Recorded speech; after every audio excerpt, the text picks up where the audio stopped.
କେବେ ଭାବିଛନ୍ତି ଟେକ୍ନୋଲୋଜିର ଟିକେ ସାହାଯ୍ୟ ଆଉ ଅନୁଶାସନରେ ଗୋଟେ ଛୋଟ ପରିବର୍ତ୍ତନ ଜଣେ ସେଲ୍ସମ୍ୟାନର ପୂରା କ୍ୟାରିୟରକୁ କେମିତି ବଦଳି ଦେଇପାରେ? ଯଦି ନୁହେଁ ତେବେ ରାଜୁଙ୍କ କାହାଣୀ ଶୁଣନ୍ତୁ।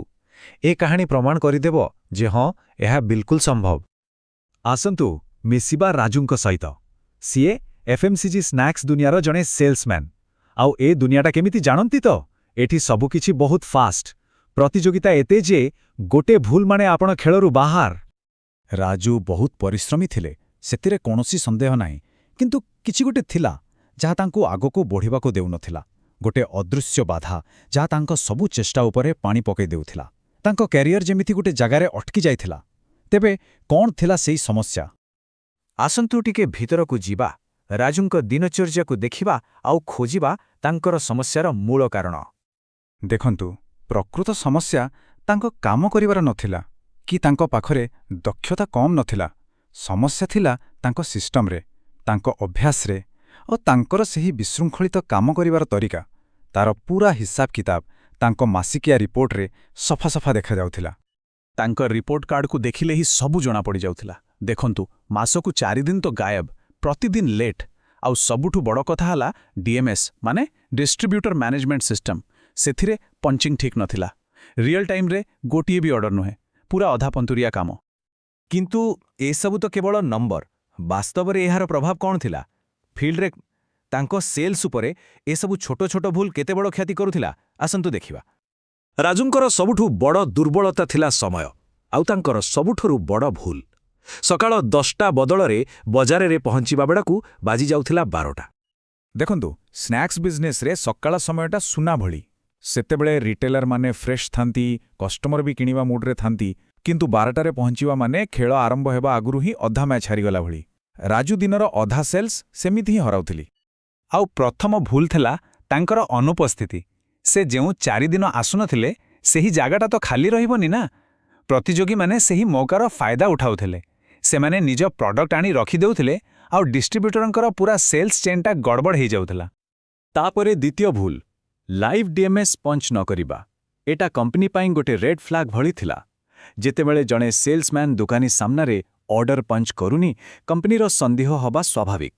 ସେମାନେ ଭାବିବାକୁ ଲାଗିଲେ ରାଜୁ ସତରେ ମାର୍କେଟ ଯାଉଛି ତ, ନା ଘରେ ବସି ରିପୋର୍ଟ ବନାଉଛି। ଆଉ ତୃତୀୟ ଭୁଲ, ରାତିରେ ସବୁ ଅର୍ଡର ଏକା ସାଙ୍ଗରେ ପଞ୍ଚ କରିବା। ଏଫ୍ଏମ୍ଜିଜି ବିଜନେସରେ ଏଇଟା ଗୋଟେ ବହୁତ ବଡ଼ ଭୁଲ, କାରଣ ଏହାଦ୍ୱାରା ଡେଲିଭରି, ଷ୍ଟକ୍ ମ୍ୟାନେଜମେଣ୍ଟ ସବୁକିଛି ଗଡ଼ବଡ଼ ହୋଇଯାଏ। ଏହା ସିଧା ସିଧା ବିଶୃଙ୍ଖଳାକୁ ନିମନ୍ତ୍ରଣ କରିବା ଭଳି। କିନ୍ତୁ କୁହନ୍ତି ନା, ସବୁ ଅନ୍ଧାର ରାତି ପରେ ସକାଳ ଆସେ। ରାଜୁଙ୍କ ଜୀବନରେ ବି ସେମିତି ଏକ ମୁହୂର୍ତ୍ତ ଆସିଲା।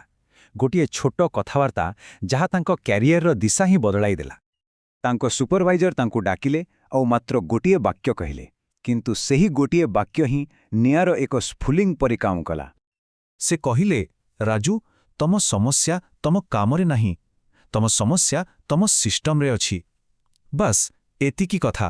କିନ୍ତୁ ଏହି କଥାଟି ରାଜୁଙ୍କ ମନରେ ଛାପି ହୋଇଗଲା। ସେ ସେହି ମୁହୂର୍ତ୍ତରେ ବୁଝିଗଲେ ଯେ ତାଙ୍କୁ କାମ ବଦଳାଇବାର ନାହିଁ, ବରଂ କାମ କରିବାର ତରିକା ବଦଳାଇବାକୁ ପଡ଼ିବ। ତେବେ ଆସନ୍ତୁ ଦେଖିବା ରାଜୁ କେମିତି ଡିଏମ୍ଏସ୍କୁ ନିଜର ସବୁଠୁ ବଡ଼ ହତିଆର ବନେଇଲେ ଆଉ କେମିତି ଆରମ୍ଭ କଲେ ନିଜର କମ୍ବ୍ୟାକ୍। ରାଜୁ ନିଜ ପାଇଁ ଗୋଟେ ନୂଆ ନିୟମ ବନେଇଲେ। ବହୁତ ସରଳ କିନ୍ତୁ ବହୁତ ଶକ୍ତିଶାଳୀ। ନିୟମ ନମ୍ବର 1, ଠିକ୍ ସକାଳ 9:55ରେ ମାର୍କେଟରେ ପହଞ୍ଚିବା। ନିୟମ ନମ୍ବର 2, ପ୍ରତିଟି ଅର୍ଡର ଲାଇଭ୍ ପଞ୍ଚ କରିବା। ଆଉ ନିୟମ ନମ୍ବର 3, ଡିଏମ୍ଏସ୍ ଡାଟାକୁ କେବଳ ଏଣ୍ଟ୍ରି ପାଇଁ ନୁହେଁ, ବରଂ ସେଲ୍ସ ବଢ଼ାଇବା ପାଇଁ ବ୍ୟବହାର କରିବା। ଆଉ ଫଳାଫଳ ଆଶ୍ଚର୍ଯ୍ୟଜନକ। ତାଙ୍କର ଦୈନିକ କଲ୍ ସଂଖ୍ୟା ଦେଖନ୍ତୁ କେତେ ବଢ଼ିଗଲା। କିନ୍ତୁ ଖାଲି ସଂଖ୍ୟା ବଢ଼ିଲାନି, କଲ୍ର କ୍ୱାଲିଟି ବି ବଢ଼ିଲା। ପ୍ରତିଟି ଭିଜିଟ୍ ପ୍ରଡକ୍ଟିଭ୍ ହେଲା, କାରଣ ଏବେ ରାଜୁ କେବଳ ଅର୍ଡର ନେଉନଥିଲେ, ସେ ରିଟେଲରଙ୍କ ପାଇଁ ଜଣେ ପରାମର୍ଶଦାତା ପାଲଟି ଯାଇଥିଲେ, ଯାହାଙ୍କ ପାଖରେ ଡିଏମ୍ଏସ୍ର ଡାଟା ଥିଲା। ଡିଏମ୍ଏସ୍ ଡାଟା ତାଙ୍କ ପାଇଁ ଯେମିତି ଗୋଟେ ସୁପର ପାୱାର ହୋଇଗଲା। ସେ ଦୋକାନୀମାନଙ୍କୁ ଦେଖାଇ ପାରୁଥିଲେ, ଦେଖନ୍ତୁ, ଆପଣଙ୍କ ପାଖରେ ଏହି ଫାଷ୍ଟ ସେଲିଂ ପ୍ରଡକ୍ଟ ନାହିଁ, କିମ୍ବା ଏହି ପ୍ରଡକ୍ଟର ଚାହିଦା ବହୁତ ଅଛି। ପ୍ରକୃତ ଡାଟା ଦେଖି ଦୋକାନୀମାନେ ବି ସହଜରେ ରାଜି ହୋଇଯାଉଥିଲେ। ଆଉ ଫଳ କ'ଣ ହେଲା ଜାଣନ୍ତି? ତାଙ୍କର ରେଞ୍ଜ ସେଲିଂ ସିଧା ଡବଲ ହୋଇଗଲା। ତେବେ ଏବେ ସମୟ ଆସିଛି ପ୍ରକୃତ ଫଳ ଦେଖିବାର। ଆସନ୍ତୁ ତାଙ୍କ ସ୍କୋର କାର୍ଡ ଉପରେ ନଜର ପକାଇବା ଆଉ ଦେଖିବା ଏହି ପରିବର୍ତ୍ତନ କେତେ ବଡ଼ ଥିଲା। ଏହି ନମ୍ବରଗୁଡ଼ାକ ଦେଖନ୍ତୁ, ଏମାନେ ନିଜେ ହିଁ ପୂରା କାହାଣୀ କହିଦେଉଛନ୍ତି। ଅନୁପସ୍ଥିତି 0, ଡିଏମ୍ଏସ୍ ପଞ୍ଚିଂ 100%, ବିଟ୍ କଭରେଜ 100%, ଯେଉଁ ଇନସେଣ୍ଟିଭ୍ ଲକ୍ ହୋଇ ରହିଥିଲା ତାହା ବି ମିଳିଲା। ଆଉ ସବୁଠୁ ବଡ଼ କଥା ହେଲା ସେ କମ୍ପାନୀର ହରାଇଥିବା ବିଶ୍ୱାସକୁ ପୁଣି ଥରେ ଜିତିପାରିଲେ। ଏହା ଆଉ କେବଳ ଚାକିରି ବଞ୍ଚେଇବାର କଥା ନଥିଲା, ଏହା ଥିଲା ଜିତିବାର କାହାଣୀ। ଆଉ ଏହି ପରିବର୍ତ୍ତନ କେବଳ ରିପୋର୍ଟ କାର୍ଡରେ ସୀମିତ ନଥିଲା, କମ୍ପାନୀର ମତାମତ ବି ବଦଳିଗଲା। ଯେଉଁଠି ଆଗରୁ ଲେଟ୍, ଫେକ୍ ଅର୍ଡର ଭଳି କମେଣ୍ଟ ଆସୁଥିଲା, ଏବେ ସେଠି perfect discipline, real time order ଭଳି ପ୍ରଶଂସା ମିଳିଲା। ତାଙ୍କର ପରିଚୟ ହିଁ ବଦଳିଗଲା। ଆଉ ଏହାର ଫଳାଫଳ ସମସ୍ତଙ୍କ ପାଇଁ ୱିନ୍ ୱିନ୍ ସିଚୁଏସନ୍। ରାଜୁ ଜିତିଲେ, ତାଙ୍କ ଡିଷ୍ଟ୍ରିବ୍ୟୁଟର୍ସ ଜିତିଲେ, ଆଉ କମ୍ପାନୀ ବି ଜିତିଲା। ଜଣକର ପରିବର୍ତ୍ତନରେ ସମସ୍ତଙ୍କର ଲାଭ ହେଲା।